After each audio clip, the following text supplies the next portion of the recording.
It was amazing that this came about, Made in Dagenham, which is, written by men, but is a story about women, and that it was deemed fit for the West End, and it's been incredible to see that. I think it's the first feminist musical, really, that has, become big, and people love it, and it's funny because most of the people that go to the theatre are women. But she said it was just wonderful to see a chorus of strong female voices, and interestingly, she said it was great not to see a strong, powerful woman be a villain in the piece, which I thought was quite interesting, as I suppose when you think of all the great parts, they're kind of tragedy heroines, aren't they? Yes. Sort of Medea, Lady M, Lady M, yes. Even Cleopatra. Indeed. So many musicals with female leads. Miss Saigon, Beautiful, Made in Dagenham, Women on the Verge of a Nervous Breakdown. I mean, it goes on, and that's new. I think that's quite new. It's a really important piece of theatre, which is still very, very current in society at the moment, because I feel as though no matter how much we try and keep pushing for equality, women are still slightly seen as lesser, or seen as though we have responsibilities somewhere else rather than in the workplace. And I think that's it. You assume that as a woman your main aim should be to be a mother and nothing else. The men, in fact, are less strong in this show than the women are. The women are the leads, if you like. They're the forces of nature and the forces for equality, the forces for all sorts of positivity. And the men are sort of not quite so strong. And that is unusual in a play. Very, very unusual. Nearly in all plays, the women are very much the supporting characters, supporting the men in every way, particularly if you like in Shakespeare, for example. But so I'm really proud to be in the show, and what's lovely is that every evening, really, and it really is every evening, the audience response to the show is absolutely extraordinary, and we very often see people putting their hands up in support of us. And the thing that touches me very often, and I think all of us, is the fact that sometimes the first people to put their hands up are very often men.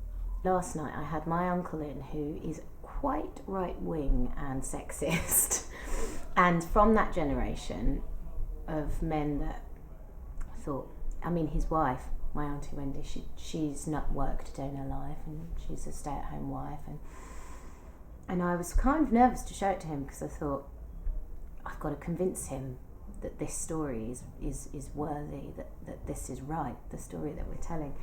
And he loved it. And equally, I had friends in last week that they brought their teenage daughters, and they were just absolutely inspired.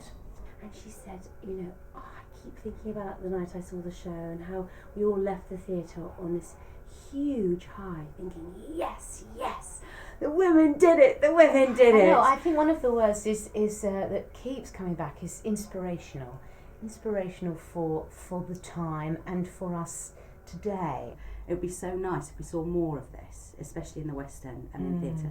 More parts for women over 20, more parts for women that are mothers, more parts for real women dealing with real things in their daily lives, and dealing with things to be able to stand up for things that they know are wrong.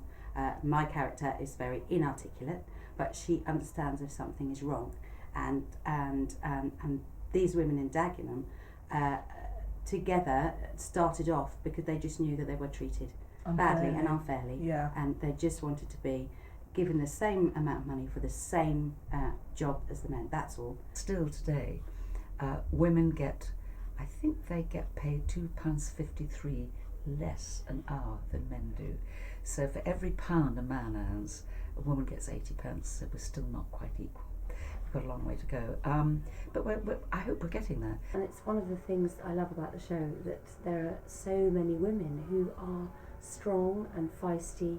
There's Rita, there's Barbara, there's Lisa, who says, absolutely do this, make history, go forward. Plenty of women have wanted to do it in the past. Some, like Rosa Parks, have been brave enough. Plenty probably never got the wind in their sails. But do this thing, because the problem stays if you don't challenge it. You can't have your cake and eat it, which I always thought was the most stupid phrase I ever heard growing up. That's the one I remember the most. Ever. And that seems a lot, you know, loads of women seem to spend their whole time making the most beautiful cake and never getting a slice for themselves. And I think it's about time you had a bit of cake. Made in Dagenham, which is about women, women's rights, being eventually supported by the men, is a very important message, I think, for all women and indeed all men. You know, they're compelled to get up, and that for me is more than theatre, you know. That is something else. And that's very rare in theatre, I think, to have that response. Like a genuine, heartfelt, not just, oh, we had a great time, but I believe in what you've said and I'm moved. That's really special, and that's something I'll never forget from doing this show.